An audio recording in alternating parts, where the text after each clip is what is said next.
The government shutdown just hit the 4-week mark as the Senate once again failed to pass a funding bill.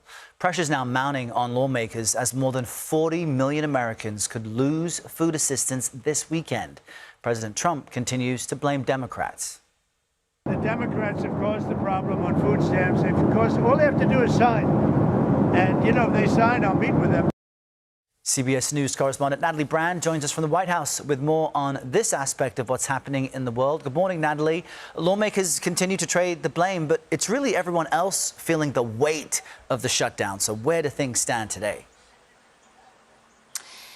Yeah, well, Vice President J.D. Vance actually visited Capitol Hill yesterday to speak with GOP senators, and he told reporters that Republicans just need several more Democrats to cross over and support that short-term GOP funding bill. So the bottom line is the positions of the two sides have not changed here. And yesterday, that short-term funding measure backed by the Republicans failed to advance for a 13th time. So we're pretty much in the same place 1 month in. As you noted, the impacts day by day continue to grow.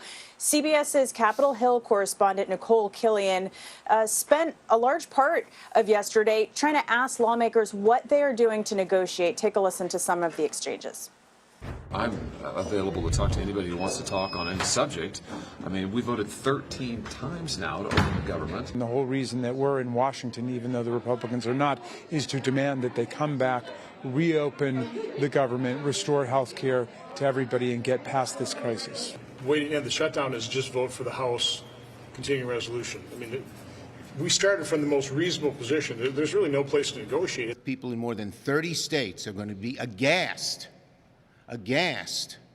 when they see their bills, and they're going to cry out.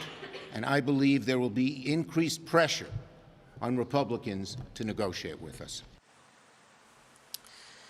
And Senate Minority Leader Schumer also noting, November 1st, the Affordable Care Act insurance marketplace opens that day. And so he thinks that is going to put pressure on Republicans. What else happens November 1st? Those SNAP benefits, the federal food assistance for low-income families, tens of millions of them, is set to come to a halt. More than 24 states have now sued the administration, saying that shutting off these benefits will cause deterioration of public health and well-being, that states will bear costs associated with many of the harms. Democrats are asking the administration to tap into contingency funding.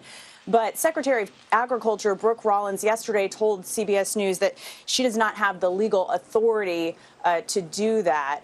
We do know, Errol, that there are some proposals over on Capitol Hill to try to pay for SNAP in this short term during the shutdown. We don't know if those bills are going to get a vote. Yeah, we'll hear more about that later this hour, but certainly a lot of pain could be caused if that funding lapses. Natalie, thank you for the latest.